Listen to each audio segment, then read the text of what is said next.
everybody to 5 Easy Questions, where we break down the stock market for new investors. Today, we're talking to the CEO of GameOn Entertainment Technologies, Matt Bailey. It's a Canadian company and is described as the future of engaging superfans, which brings me to my first question for Matt. What does it mean when we hear GameOn is the future of engaging superfans?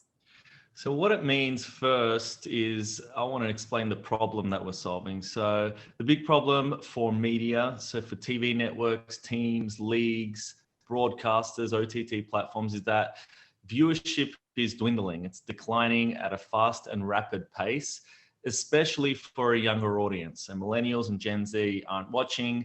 Our chairman, Jay Moses, likes to laugh because if he gives his teenage kids the remote control and says, put on ABC or put on NBC, they don't know how.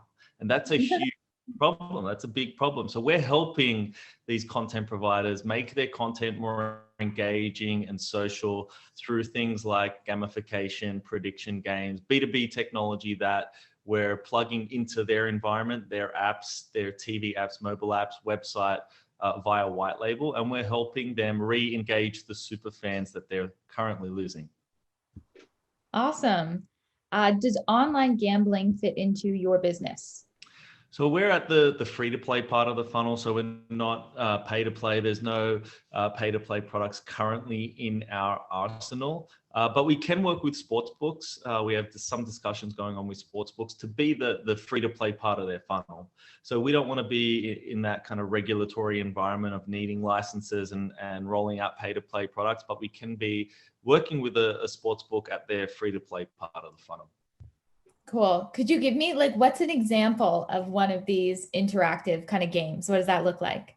Yeah, so in the past, we've worked with NBC Universal and the Real Housewives for the official prediction game of the Real Housewives. So not just sports, it's reality TV, news, elections. In that case, the episode was every Sunday. During the week before it, you could make predictions on things that you think will happen, like will anyone propose this episode? What color dress will Mary be wearing? Which house husband will appear first? Things like that. Then throughout that episode, you're accumulating points, going up and down leaderboards, you're earning status and recognition and competing not only with people on the couch next to you, but people on the other side of the country as well. Right now, this week, we're launching 2 products for the Cricket World Cup, which is happening. Cricket is the most watched sport in the world. We're working with MX Player in India. They're the Netflix of India. They have 280 million people watching every month, and we're doing all of their cricket prediction games. So that's the kind of thing that we're doing. Cricket is the most watched sport in the world? Second most watched, behind soccer or football. Yeah. Just blown my mind. Okay. Yeah, question 3, what is an NFT and how have they affected your stock? So an NFT, just in broad terms, is a non-fungible token. It's a collectible in the digital world. So think of it, if we're thinking of it in a sports sense, back in the day, you might have, or our viewers might have, collected cards, physical baseball cards or football cards, and opened the pack and then kept them at home in a folder and looked after them and kind of stacked them up in their room or put them on the wall.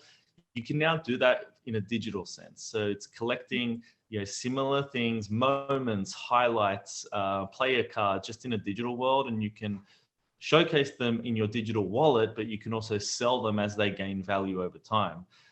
There are various NFT companies out there with various NFT projects. We are not an NFT company, but we add a gamification layer to NFTs.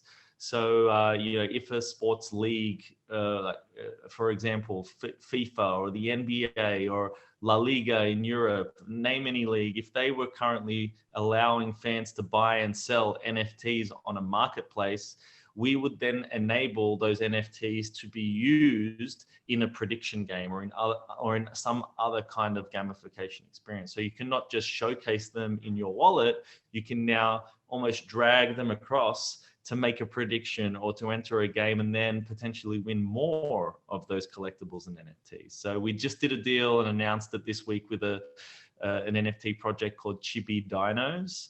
There are a 10,000 collection of these digital dinosaurs that people are collecting, and they wear basketball jerseys. And soon those fans will be able to use their dinos in a game that we'll be providing the technology for. Oh, very cool. Okay. So this kind of touches on that, but can you or have you translated this superfan engagement to the public financial market? It's something that's on our radar for sure. Like I said, it's not just sports. Sports is kind of the endemic category, the low-hanging fruit, our bread and butter. But reality TV, news, elections, and the financial market is definitely something that our technology can apply to. Our technology doesn't discriminate between the type of content. So as long as we have a partner who wants to roll that out, and we've been talking to a few in that space, we can definitely do that and create a more sticky, engaging experience around that. So yes, it's on our radar. Okay, and I'm on my fifth and final question, but I have two parts to it. The first one, what are your favorite online games to play or wager on?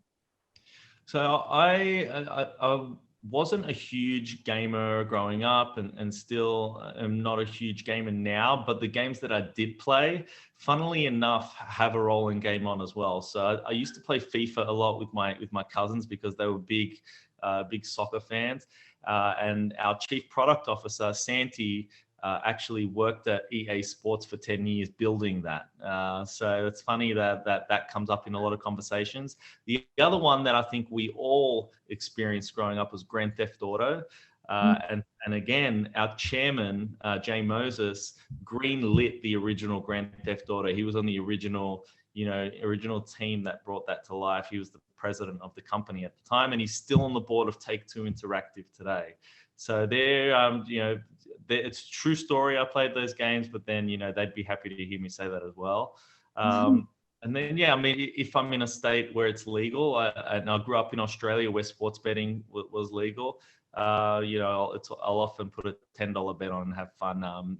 Any sport that I'm going to. I grew up in particular loving rugby, given the Australian connection. Nice. And my last question, any other breaking news you'd like to report, and or where can our viewers find you guys for more info? Yeah, you can find us at GameOn.app, and there you can sign up to our updates and make sure you're getting all of our press releases as they break. And no, we've spoken about all of our recent news. What you're going to see from us over the coming months is more partnerships and revenue. This week we announced Chibi Dinos, the NFT project partner, and we have more news in the pipeline upcoming. So go to GameOn.app, sign up to our updates, and keep track of us, and hopefully watch us execute. Perfect. GameOn.app. Thank you so much for joining us, and congrats on all of your success so far. Thank you, Maddy. I appreciate it.